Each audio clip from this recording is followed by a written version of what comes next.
Dulong Bulalo, Barangay Balite. Doon naninirahan ng 17 taong gulang na si Jan Marie Hazaren.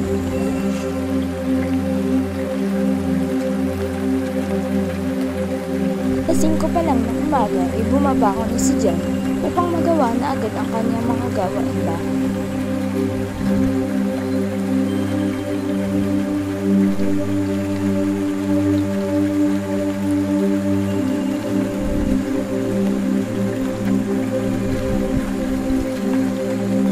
Iimisin muna nito ang kanyang mga ginamit sa kanyang higaan at magsisimula sa gawain.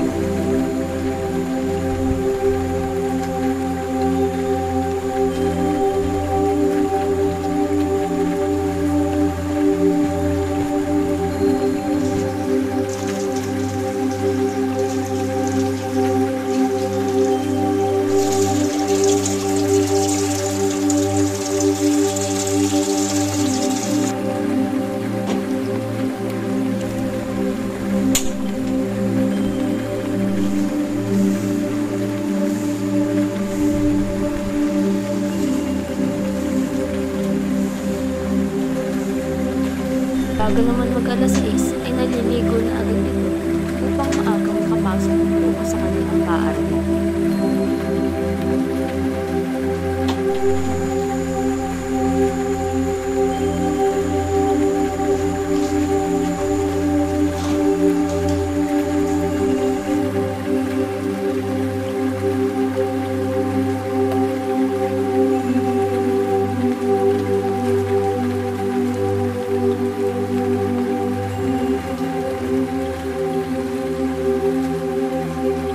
Kapag naman may libre pa siyang oras, ay nakikipaglaro muna siya sa kanyang pamangkin na si Mateo.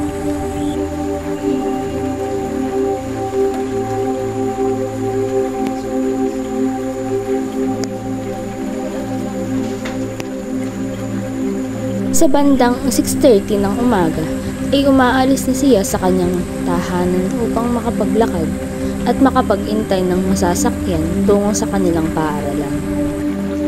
Kinakailangan niya munang lumakad ng ilang kilometro upang makarating sa kanila at madaling makasakay.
Kapag nakarating na siya sa kanyang patutunguhan, ay madali na siyang nakakahanap ng tricycle upang makasakyan.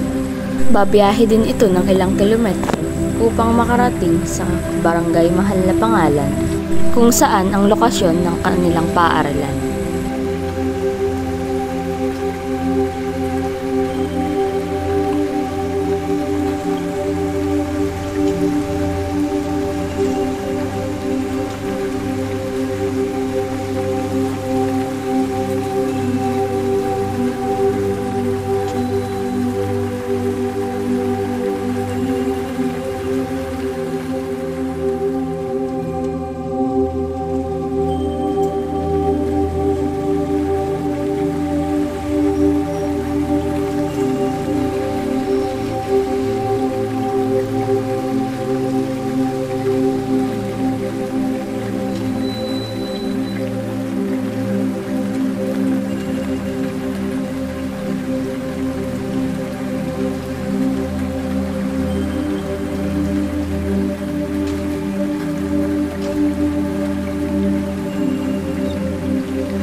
Pag alas 7 ng umaga ay nakakarating naman agad sila ng kanilang paaralan.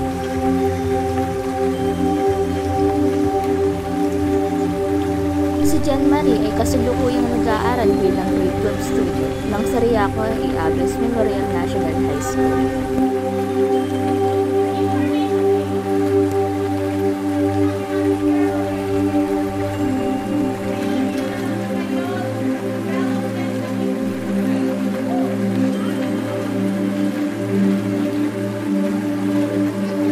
Pagkatapos ng klase nito sa maghapon ay agad naman niyang iniinis ang kanyang mga gamit upang makapaglakad na ulit tungo naman sa kanilang tahanan.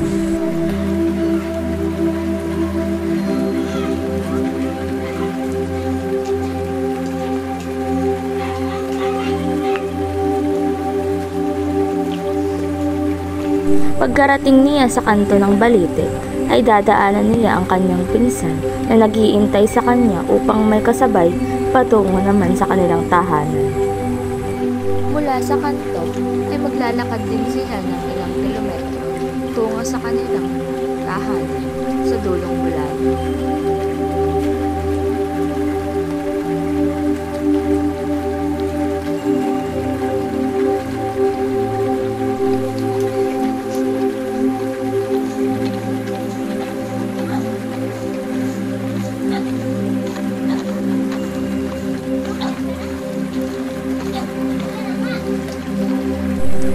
Pagka-uwi nito galing sa paaralan ay magpapahinga muna ito o kaya makikipaglaro sa kanyang pinsan bago niya simulan ang kanyang mga gawaing bahay.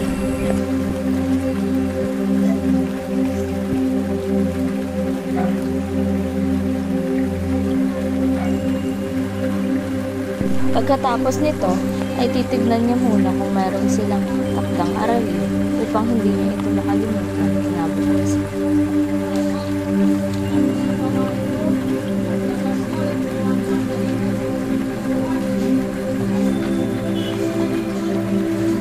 Bago naman ito matulog ay nagseset muna ito ng alarm upang magising ng maaga kinabukasan.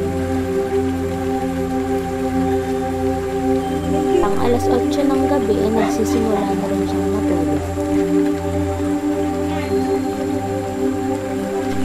Kapag wala naman siyang pasok o kaya sa hapon pagkagaling niya mula sa paaralan ay tumutulong siya upang makapag-ayos ng mga dishwashing liquid na binebenta naman ng kanyang kuya.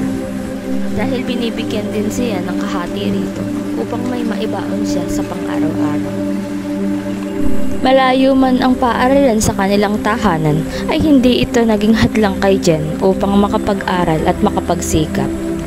Bunga ng kanyang kasipagan, si Jan Marie ay isa sa mga honor student ng kanilang klase. Siya rin ang napiling presidente ng kanilang klase dahil alam nilang si Jen ay mapapagkatiwalaan. Kaya walang bagay na hahadlang sa iyo kung ikaw ay nagsisikap.